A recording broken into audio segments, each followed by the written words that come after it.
आप खुद को साधक क्यों बताते हैं? साधक शब्द जो होता है ना, वो मेरे अंतरात्मा को ये बताता है कि तुम साधक हो, तुम्हें किस प्रकार रहना चाहिए। क्या होता है नाग साधना में? करकोटक हो गए, तक्षक हो गए, ऐसे करके ये 10-12 नाग हैं, उनकी साधना आराधना की जाती है। तो तंत्र के जरिए जी। हम किसी का भविष्य बदल सकते हैं, अपना भविष्य बदल सकते हैं। अगर उसका ग्रह उसके विपरीत अवस्था में है और हम तंत्र के जरिए लगे हैं, साधना के जरिए लगे हैं, उसको कोई फायदा नहीं होगा। तो ऐसा क्यों है कि अघोरी जो है ज्यादातर शमशान पे ही जाके पूजा करना ज्यादा उचित समझते हैं? शमशान एक ऐसा जगह है, एक ऐसा स्थान है जहाँ लोग गरीब हो या अमीर आना ही है। वहाँ अहंकार और पैसा एक मुट्ठी में आ जाता है। किसी मरे हुए इंसान को तंत्र विद्या के जरिए जिंदा किया जा सकता है? नहीं, बिल्कुल नहीं। हाँ, उसके जो मृत शरीर है उसमें क्षण भर के लिए किसी और ऊर्जा को जरूर लाया जा सकता है। जिन और पिशाच जो होते हैं उन्हें वश में किया जा सकता है? किया जा सकता है, लेकिन कब वो करने वालों को वश में कर ले ये कोई नहीं, उनको भी नहीं पता। अच्छा, मरे हुए इंसान को दोबारा बुला के उससे बात की जा सकती है? अगर उसकी आत्मा उस बीच है तो बुलाया जा सकता है। तंत्र मंत्र, काला जादू, ये वो शब्द हैं जब आपके सामने इनका जिक्र होता है तो एक नेगेटिव सी छवि जो है हमारे मन में बन जाती है। ये कहा जाता है कि कोई भूत प्रेत से जुड़ा हुआ, पिशाच से जुड़ी हुई ये चीजें हैं, किसी के ऊपर कुछ गलत काम करना हो तो ही इनका जिक्र आता है। क्या वाकई में ऐसा होता है? क्या तंत्र मंत्र के जरिए किसी की जिंदगी को तहस नहस किया जा सकता है? तंत्र साधना क्या होता है, काम कैसे करता है, इसमें ऊर्जा का क्या रोल होता है, किस तरीके से ये काम करता है? कई ऐसी सारी चीजें हैं जिसपे हम अंधविश्वास कर लेते हैं, अंधों की तरह भरोसा कर लेते हैं, बिना कारण को जाने, बिना वजह को जाने। तो ऐसे में जरूरी ये हो जाता है कि हम उसकी तह तक जाएं, ये जाने और समझें कि क्या वाकई काला जादू तंत्र मंत्र होता है या नहीं होता है। अगर होता भी है तो वो काम किस तरीके से करता है, क्या वो वाकई सिर्फ आपको नुकसान पहुंचाता है या आपको फायदा भी पहुंचा सकता है, और क्या हो अगर आप उसको इस्तेमाल करें और वो आपको बैकफायर कर जाए। बैकफायर यानी कि आप किसी को नुकसान पहुंचाने जाएं और वो खुद आपको ही नुकसान पहुंचा दे।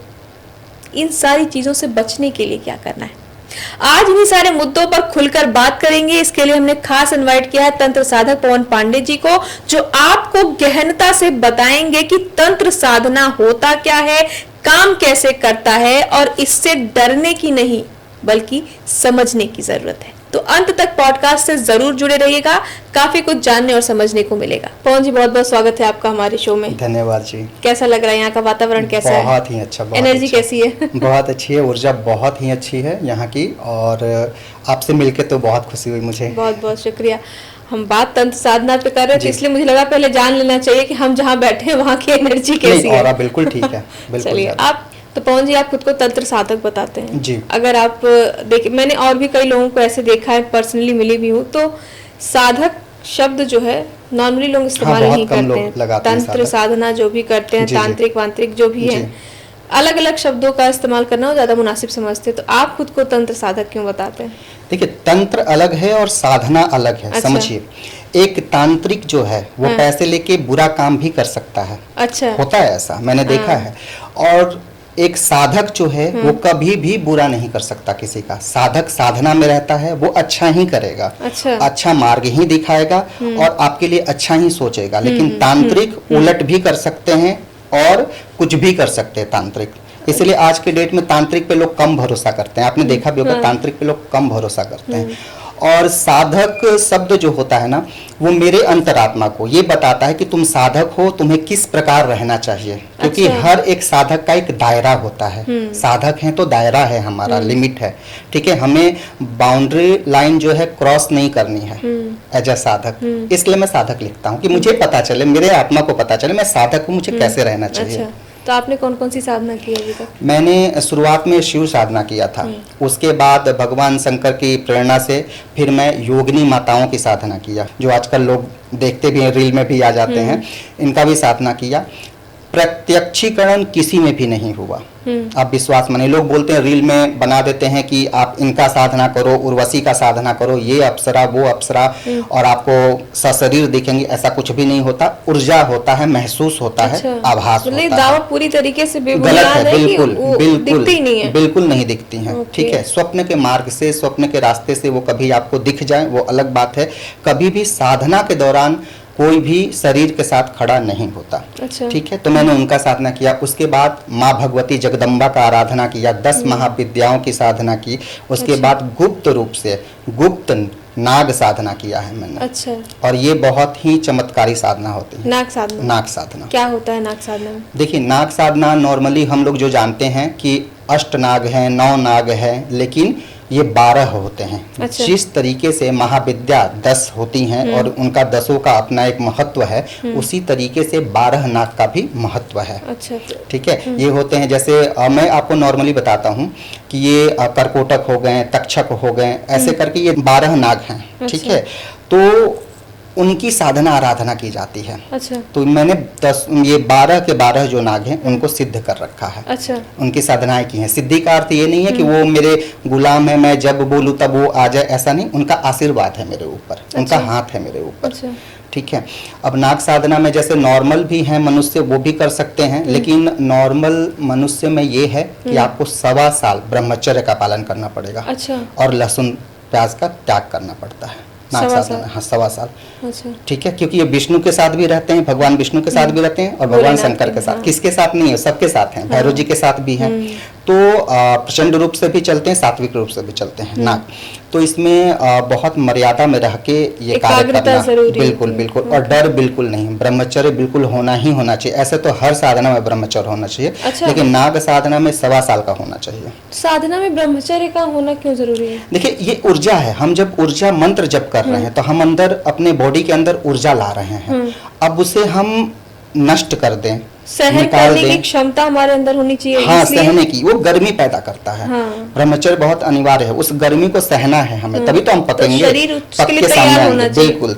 अच्छा। तो इसलिए हमें जो भी साधना करना है उसमें ब्रह्मचर्य बहुत अनिवार्य होता है। अच्छा, बहुत ज्यादा अनिवार्य। अब नाग साधना नॉर्मली घर में मैं बता रहा हूँ, जो दर्शक हैं हमारे वो देख रहे होंगे, तो उनको किस तरीके से करना चाहिए मैं बता रहा हूँ। बस नाम लेना चाहिए। जैसे अच्छा। मैं एक स्तुति बता रहा हूँ आपको, जैसे करकोटक नाग तेरी जय हो, वासुकी नाग की जय हो, श्रीशेष नाग की जय हो, पद्म नाग की जय हो, हे कंबल तेरी जय हो, शंख नाग की जय हो, धृतराष्ट्र नाग तेरी जय हो, हे तक्षक तेरी जय हो, काली नाग की जय हो, शंखचूड़ की जय हो, हे विषधर तेरी जय हो, धामन नाग की जय हो, द्वादश नाग की जय हो, द्वादश नाग की जय हो, हे द्वादश नाग देवता मेरे जीवन में आनंद दो, ऐसा बोलना चाहिए। इस तरीके से ये तीनों संध्याओं में, यानी सुबह, दोपहर, शाम, जो भी ये दर्शक कर रहे हैं, जो भी लोग कर रहे हैं, उनका खुद पे खुद धीरे धीरे ठीक होने लगेगा। अच्छा, इसका एक प्रमुख और एक बेनिफिट है। आपको अगर नाग साधना आप कर रहे हैं तो शत्रु से आपको डरने की जरूरत नहीं है। अच्छा। ये सबसे ज्यादा शत्रु को देखते हैं, मतलब कि आपके शत्रु कौन है। हाँ, वो और देख कई बार लेंगे। ऐसा होता है कि शत्रु आपको पता होता है कि कौन है, कई बार पता भी नहीं होता नहीं कि होता। आपका शत्रु कौन तो है। पता हो चाहे नहीं, गुप्त या अगुप्त दोनों रूप में ये देख लेते हैं उसको। अच्छा। इन पे छोड़ दीजिए। हाँ। ठीक है, और शत्रु के साथ क्या होगा, कष्ट होगा, शारीरिक कष्ट होता है, रोग होता है उन्हें, जो आपके शत्रु होंगे, जो नाग साधक जो हैं उनके अगर कोई शत्रु बन गए तो उनको शारीरिक कष्ट होने लगता है। अच्छा। ठीक है, दूसरा चीज, नाग जो हैं कुबेर के रक्षक हैं।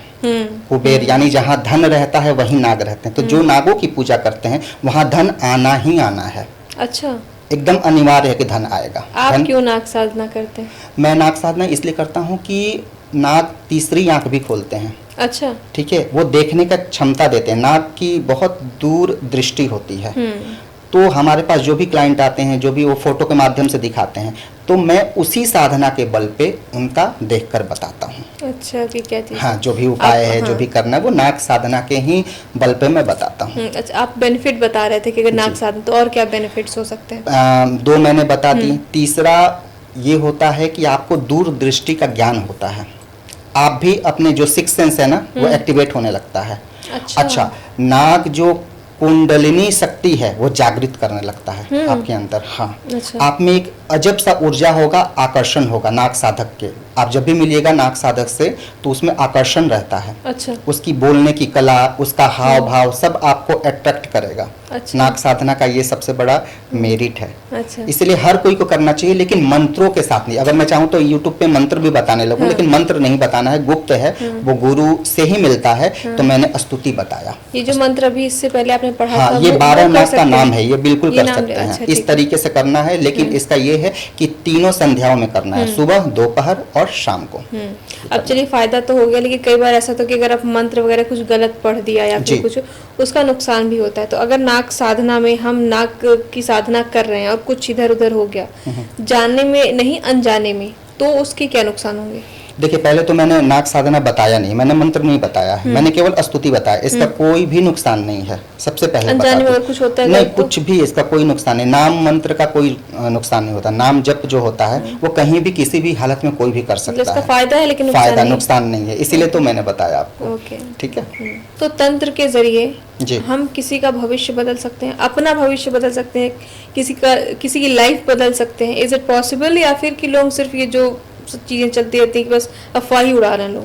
तंत्र के जरिए हम बदल सकते हैं, ये मुमकिन है, लेकिन सबसे पहले ये देखना है कि जिसका हम भाग्य के लिए लड़ रहे हैं, जिसके लिए हम कर रहे हैं कि इसका भाग्य बदला जाए, या अपने लिए कर रहे हैं या किसी और के लिए, अपने क्लाइंट के लिए कर रहे हैं, उसका कर्म कैसा है, सबसे पहले ये देखना है। अच्छा। उसका कर्म कैसा है, उसका ग्रह कैसा है।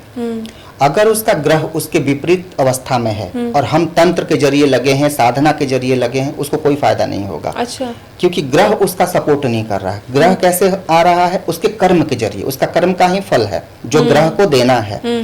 अगर वो ग्रह उसके सपोर्ट में है, उसका कर्म अच्छा है, तो हम बिल्कुल कर सकते हैं तंत्र के जरिए। नहीं तो हम करते रह जाएंगे, नुकसान तो नहीं होगा, लेकिन फायदा जितना मिलना चाहिए उतना नहीं मिलेगा। मैं बता रहा हूँ आपको एक एग्जाम्पल के थ्रू कि मान लीजिए किसी व्यक्ति का ग्रह बहुत ज्यादा खराब है, विपरीत है, उसका कर्म भी सही नहीं है, वो किसी तांत्रिक को हायर किया है या बोला है कि आप मेरे लिए पूजा पाठ करो, या साधक को बोल दिया, हमने पूजा पाठ शुरू कर दिया उसके लिए।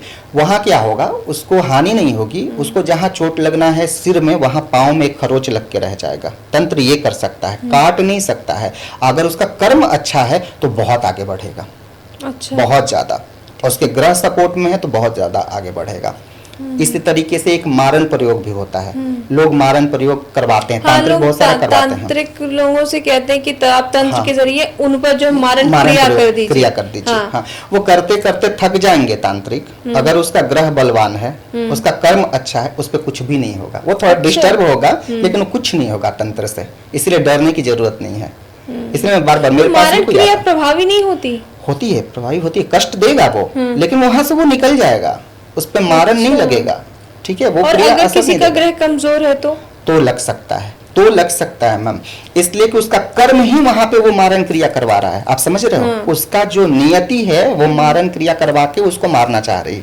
अच्छा, मैंने अभी इससे पहले एक मैम से मैं मिली थी, मैंने उनका इंटरव्यू लिया था, तो उन्होंने ये बताया कि मारन क्रिया जो होती है, पहले के जमाने में ऐसा था कि उनकी एनर्जी ऐसी होती थी, तांत्रिक जो साधक होते थे कि वो अपने एनर्जी के दम पे मारण क्रिया करते थे और किसी की मृत्यु हो जाती थी। लेकिन आज के समय में मारण क्रिया से आप मृत्यु तुल्य जो है कष्ट उनको दे सकते हो, किसी की मृत्यु नहीं करवा सकते, ये उनका वो कहना है। वो कहीं ना कहीं सही बोल रही थी, लेकिन मैं ये कह रहा हूँ कि जिसका ग्रह और जिसका कर्म मृत्यु के कगार पे लाकर उसको खड़ा कर दिया है, उसकी मृत्यु होनी निश्चित है, तो वहां मारण क्रिया असर देगा ही देगा। मैं यही बोल रहा हूँ। अच्छा। तो देगा ही देगा। तब आप बोलोगे तांत्रिक बहुत अच्छा था, मैंने किसको पकड़ा था, उसने उसको मार दिया। नहीं, उसका कर्म उसको मारा है, मतलब कि आप उसका समय उसको मारा है। ओके। तो समय जब बलवान रहेगा ना, तो आप कुछ भी क्रिया करा लो, किसी के पीछे कुछ नहीं होने वाला उसका। अच्छा, चलिए, आपका ये मान लिया मैंने कि आप कह रहे हैं कि अगर कर्म आपका अच्छा, आपके ग्रह अच्छे, तो अगर ये चीजें हैं ही, कर्म और ग्रह के आधार पे ही चीजें चल रही हैं, कोई कुछ भी कर ले जाए, बहुत ज्यादा फर्क उसका प्रभाव नहीं पड़ने वाला, तो क्यों लोग तंत्र साधक के पास जा रहे हैं, तांत्रिक के पास जा रहे हैं, जब उन्हें ये पता है, या फिर अगर वो ये जान जाएं कि ग्रह और कर्म के आधार पे ही जिंदगी चलने वाली है, तो फिर क्यों जरूरत पड़ती है? मैं चाहता हूँ कि वो लोग जाने, मैं ये चाहता हूँ कि वो लोग जाने, डरे नहीं। अब वो क्यों हमारे पास आते हैं, साधक के पास आते हैं, तांत्रिक के पास क्यों जाते हैं? उनका सही समय आने वाला रहता है ना, और उनको इस मार्फत, इस जरिए उनका कल्याण होना है, तो वो आएंगे ही आएंगे। वो नियति ही सेट है, मैंने आपको पहले ही बताया। मरने का भी आपका एक्सीडेंट होना है या मेरा होना है किसी कार से, तो कार से ही मैं मरूंगा। मृत्यु अगर निश्चित है तो वहां एक्सीडेंट होगी, मैं मर जाऊंगा।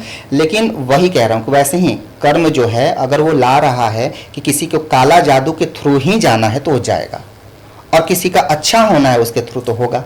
ओके, ठीक है, तभी आप अंगूठी पहनोगे, ये पहनोगे, वो पहनोगे, सब कुछ। अच्छा, अंगूठी का तो मैं इसलिए मानती हूँ क्योंकि हर एक पत्थर का मेरा मानने की कुछ न कुछ एनर्जी होती है। बिल्कुल, हर एक चीज का एनर्जी होती है अपने। तो पत्थर को पहनना या फिर कुछ भी चीजें अगर आप करते हैं तो आप अंधविश्वास में मत करिए, उसके लॉजिक को समझिए, उसका वो किस तरीके से काम करता है। बिल्कुल मैम, तब पहनना चाहिए, तब वो काम करना चाहिए। बिल्कुल, जैसे कोई भी पत्थर है तो वो क्या करता है, जैसे आपने हरा रंग का पत्थर पहना है, वो जब धूप में जाओगे आप, एनर्जी जब आएगी तो उस पे सूर्य का प्रकाश पड़ेगा, तो वो हरा रंग जो आपके अंदर जाएगा, वो बुध ग्रह को एक्टिवेट कर देगा।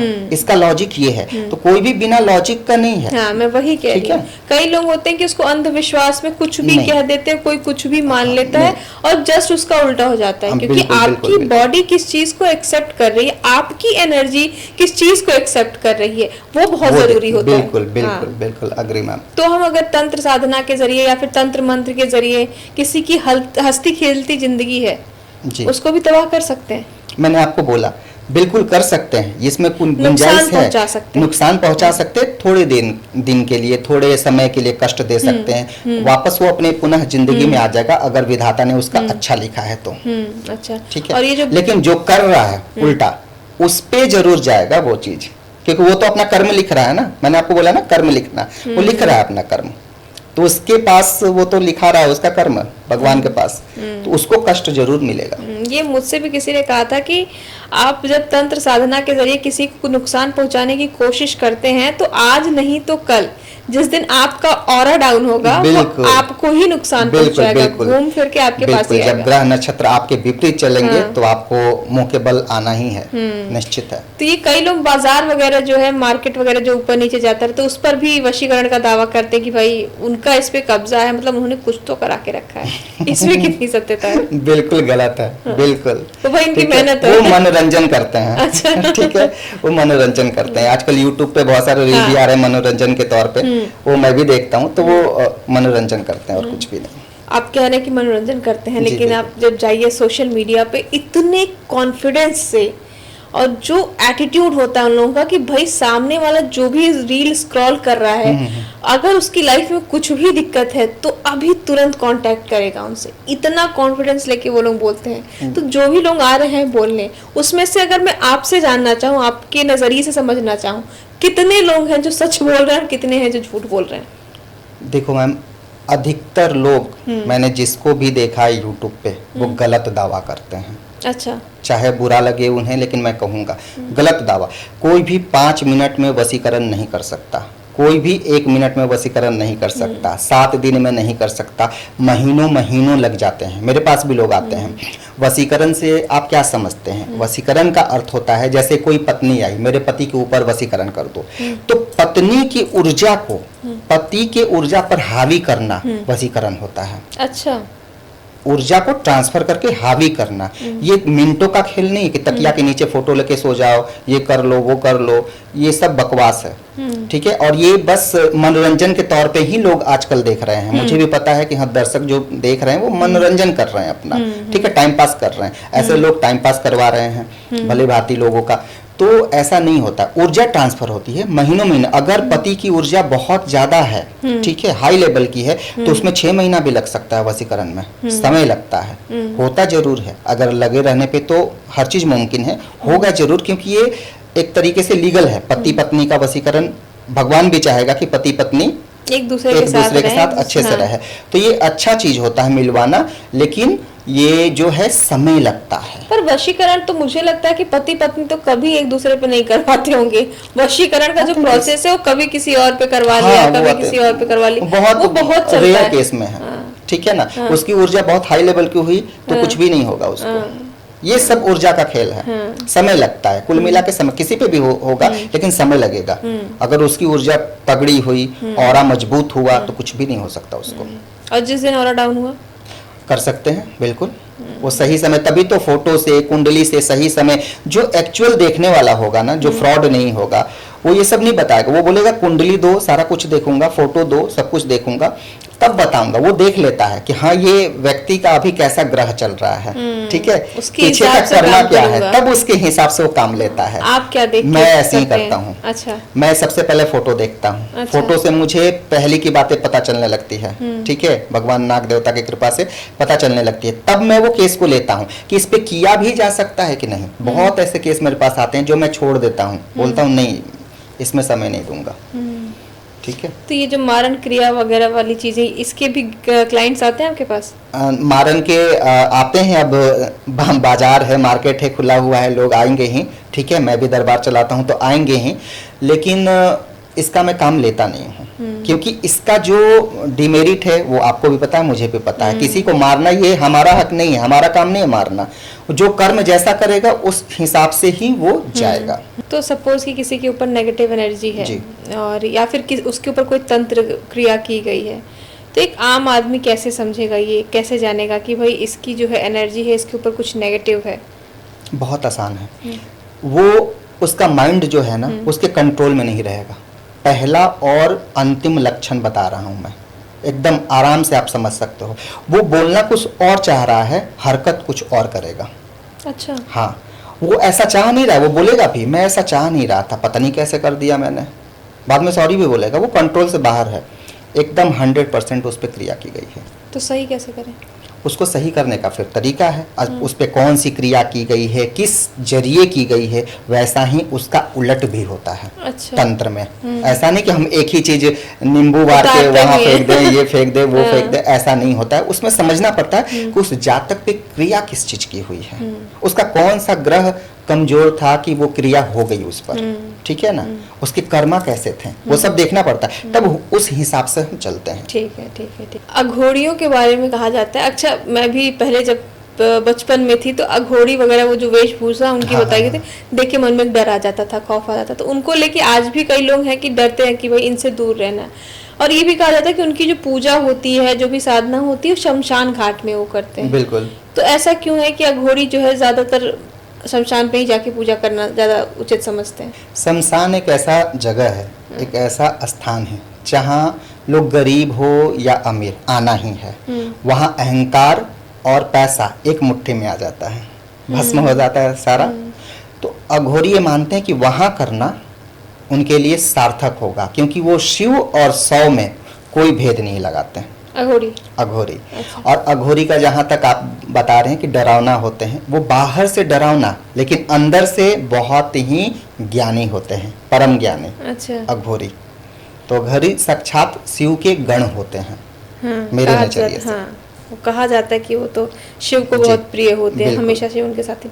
अच्छा, ये भी हो सकता है क्या कि जो शमशान घाट होते हैं, मैं शमशान घाट की बात करी हूँ, वहाँ पे चूंकि शव जलाए जाते हैं बहुत ज्यादा, तो वहाँ पे एनर्जी बहुत हाई होती है, अलग अलग तरीके के लोग आते हैं वहाँ पे, उनको जलाया जाता है। तो एनर्जी, अब वो शरीर तो खत्म हो गया लेकिन उसके अंदर की जो ऊर्जा है तो वो है ही, तो शमशान तक तो वो आती ही होगी। तो क्या ये भी एक कारण होगा कि अघोरी या फिर कोई भी वहाँ पे, वहाँ की एनर्जी तो बहुत हाई है शमशान घाट की? पॉजिटिव में भी कुछ पॉजिटिव भी हैं, कुछ नेगेटिव भी हैं। तो क्या इसलिए भी अघोरी वहाँ पे जाके साधना करना ज्यादा मुनासिब समझते हैं? हाँ, वो चाहते हैं कि वहाँ पे वो कहीं भी साधना करेंगे जहाँ पे उथल पुथल हो एनर्जी का। वहाँ शमशान में उथल पुथल होता है, तहलका मचा रहता है शमशान में, ठीक है ना। कच्चे कलुए होते हैं, डाकनियाँ होती हैं, हाकिनियाँ होती हैं, और बहुत सारे एनर्जी होते हैं। तो वो सबके बीच वो करते हैं जब, तो उनकी सिद्धि जो होती है वो सरल होती है, इसलिए वो वहाँ पे करते हैं। वो ऐसे नहीं कि डरते हैं। अघोरी का मतलब निडर है, बिल्कुल, ठीक है। तो ये जो भूत प्रेत, भटकती हुई आत्मा, इनका वास्तविकता से कोई लेना देना है कि नहीं? नहीं, सशरीर नहीं है ये, शरीर के साथ आपके पास नहीं आएंगी। ये जब भी आएंगी ऊर्जा के रूप में आएंगी। कभी बदबू आती है, कभी सुगंध आता है, वहाँ एंटिटी है। अच्छा। ठीक है वहाँ पे। या फिर वो अपना एक एहसास दिलाती हैं, वो एहसास से पकड़ में आता है। एक साधक पकड़ सकता है, एक तांत्रिक है वो पकड़ सकता है। अगर तांत्रिक बोलने लगे, आजकल तांत्रिक बोलते हैं मुझे दिख रहा है यहाँ पे खड़ी है, ऐसा कुछ भी नहीं होता, मुमकिन नहीं है, नहीं है। वो एनर्जी होती है और वो समझ में आती है, वो फील किया, महसूस किया जा सकता है कि यहाँ पे क्या चीज़ है, महसूस, अंदर से महसूस किया जाता तो है, उनकी ऊर्जा है। क्योंकि जो मर गए, जो चले गए, उनकी बहुत सारी ख्वाहिशें होती हैं जो पूरी नहीं होती हैं, तो वो रह जाते हैं यहाँ पे, भटकते हैं हमारे बीच में। उसमें से बहुत सारे मदद भी करते हैं, बहुत सारे दिक्कत परेशानी भी देते हैं। तो इस तरीके की एनर्जी होती है। एक आम आदमी कैसे समझे कि आप, चलिए चूंकि आप साधक हैं तो आपके लिए समझना आसान है कि यहाँ पे कैसी एंटिटी है, पॉजिटिव है, नेगेटिव है भी या नहीं है। एक आम आदमी अगर ये समझना चाहे तो कैसे समझ सकता है? आप जिस स्थान पे रह रहे हो, आप वहाँ सो रात में, ठीक है, जो दरवाजा है आपका, उस दरवाजे को बांध के सोना है, मतलब दरवाजे पे सोना है बिल्कुल, कि दरवाजा के आर पार कोई ना जा सके। जब भी जाए तो आपको वो, मतलब आप बीच में आएंगे उसके, समझ गए? तो वहाँ पे जब आप सोओगे तो अगर कोई खराब एनर्जी होगी, कुछ भी होगा, वहाँ पे स्वप्न में आपको खुद ही बताने लगेगी, खुद आ जाएगी स्वप्न में खराब एनर्जी, खराब जो है। और जो अच्छी रहेगी वो आपको लगेगा कि कोई धक्का दे दिया, कोई पुश किया, आप अंदर की आप तरफ, चले गए, हाँ अंदर की तरफ। अच्छा। या कोई बोलेगा कि हटो, आवाज आएगी साफ, स्वप्न के माध्यम से ही आएगी, आधा नींद में रहोगे तभी आएगी, हटो यहाँ मेरा वास है, वो देवता है। और जो सपने आने लगे बेकार सा, खराब, शमशान दिखने लग गया, ये आपको कचरा दिख रहा है, नदी, तालाब, नाली बहते हुए, ये सब दिख रहा है, यानी खराब है। अच्छा, स्वप्न की बात आप कर रहे हैं, कई बार सपने बड़े खराब आते हैं जी, तो इसके पीछे का क्या रीज़न है? कभी तो होता है, चलिए नॉर्मली कुछ इंसान दिन भर कुछ करता है तो उसका कुछ उल्टा सीधा देख ले, कई बार काफ़ी एक्सट्रीम सपने आते हैं, तो उसके क्या रीजन हो सकते हैं? उसका होता है, देखो, एक तो आदमी जो सोचता है वो भी आता है स्वप्न में, वो देखना पड़ता है कि भेद कहाँ है, बस एक धागा के हिसाब का भेद होता है, वो देखना पड़ता है कि सपना सचमुच में कोई एनर्जी दे रही है या खुद का माइंड, क्योंकि खुद का दिमाग भी तो सोचता है सोते वक्त, तो वो देखना पड़ता है। वो देखकर आप समझ जाओगे जो सपना अगर आपको लगातार आ रहा है, लगातार 3 दिन आ गया, उसका वजूद है, वो कुछ कहना चाह रहा है, तो उस हिसाब से चलना चाहिए। अगर वो बोल रहा है ये घर छोड़ दो, 3 दिन लगातार एक ही सपना आ रहा है, घर छोड़ दो, घर छोड़ दो, तो छोड़ दो घर, फिर वहाँ कोई पूजा पाठ नहीं करवाना है, कुछ भी नहीं, उसके बीच में आओ ही ना। क्यों? क्योंकि वो एंटिटी इतनी मजबूत है कि वो सपना लगातार आप तक पहुंचा दी 3 दिन तक, आपकी ऊर्जा से 3 दिन तक संपर्क में रहकर वो आपको अपनी बात को मनवा रही है, तो कितनी मजबूत है। तो अगर मैंने पैसे लगा के कहीं कोई घर खरीदा है तो फिर आप उससे युद्ध करो, लड़ो।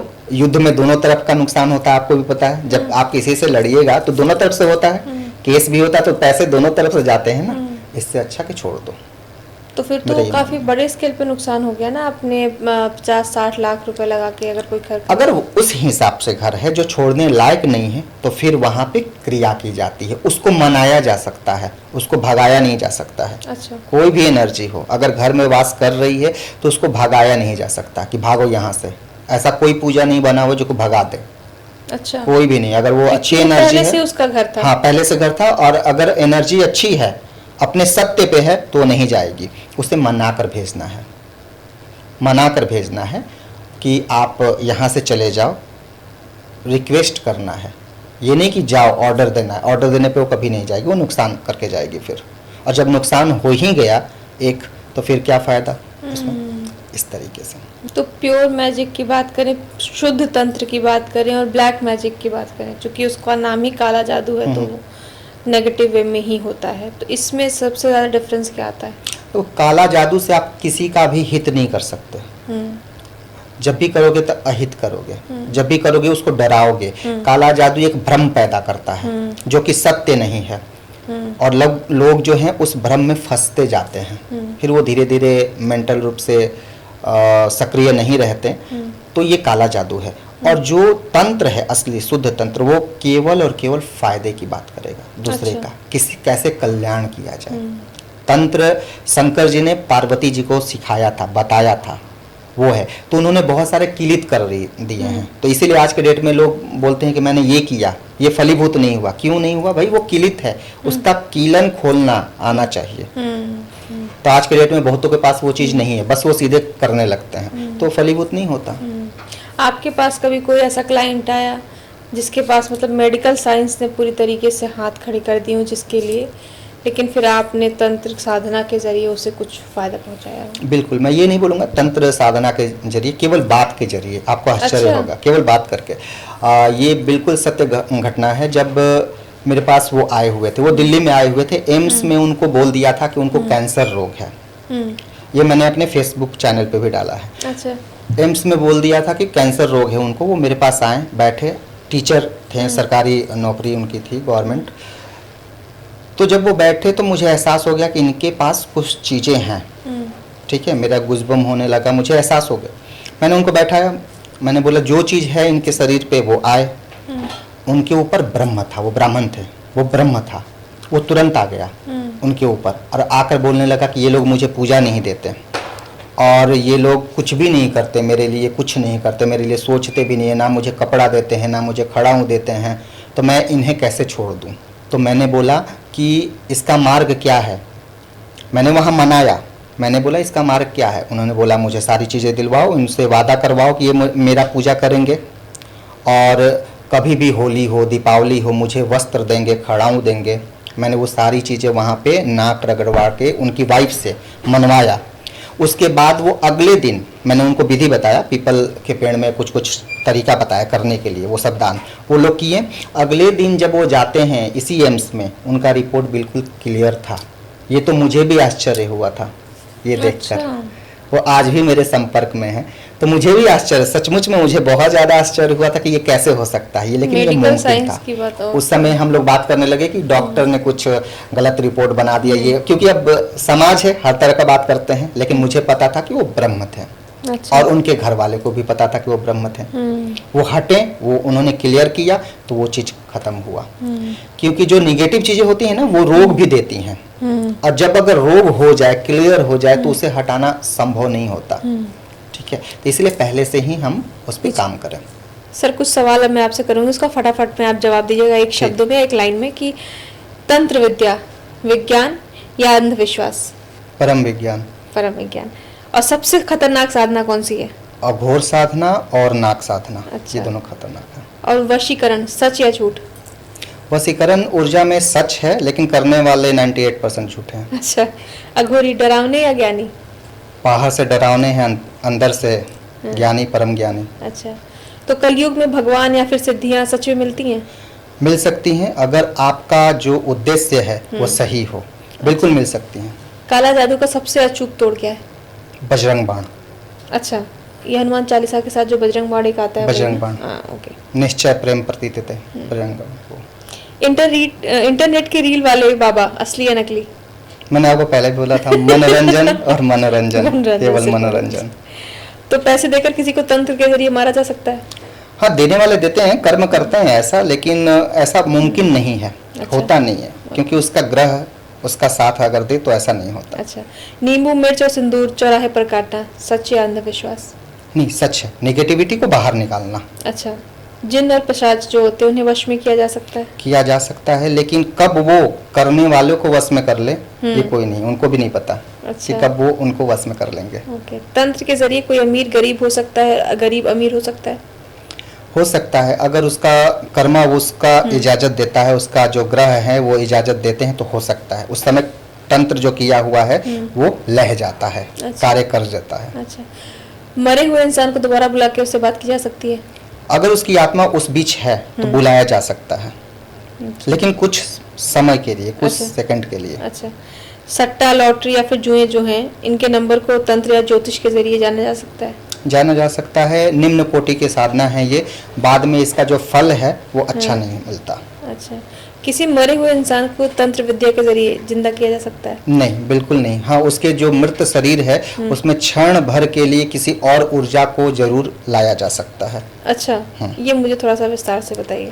जैसे कोई मृतक है, मर गया, अब उसका शरीर है पार्थिव पड़ा हुआ है, अब वहाँ पे कोई एंटिटी है या हमारा ही कोई चीज है जो हमने सिद्ध कर रखा है, तो उसको हम बोल सकते हैं कि तुम इसके शरीर में जाकर थोड़ा सा जो है हाथ ऊपर करके या हाथ घुमाकर बता दो कि ये जिंदा है। ऐसा क्षण भर के लिए किया जा सकता है। अच्छा। हाँ, ये मुमकिन है।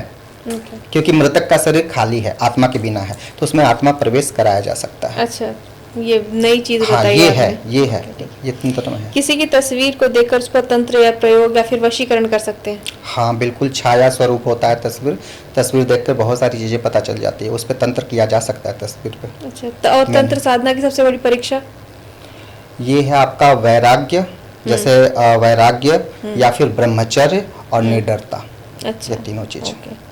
ओके, तो पवन तो पांडे। वैराग्य तो नहीं बोलूंगा मैं, निडरता और ब्रह्मचर्य बोलूंगा आप। अच्छा ठीक है, क्योंकि वैराग्य थोड़ा मुश्किल हो जाएगा। मैं हूँ ही नहीं वैरागी, तो क्या बोलूंगा। लोगों के लिए थोड़ा सा ठीक मुश्किल है हो, तो ना? ब्रह्मचर्य हाँ, बड़ी चीज है। बिल्कुल। ठीक है, पवन पांडे का अंतिम लक्ष्य? इस मिट्टी के शरीर में रहते हुए शिव तक पहुंच जाना, अंतरात्मा को भगवान शिव तक पहुंचा देना, यही मेरा अंतिम लक्ष्य है। अच्छा, तो पवन जी आपसे बात करके बहुत ही मजा आया और काफी दिलचस्प बातें जानने को मिली। अब ऐसा लगता है कि काला जादू, तंत्र वगैरह इन सबसे डरने की जरूरत नहीं है, बस विश्वास रखना है और अपने कर्मों पर ध्यान देना है कि कर्म कैसे होने चाहिए।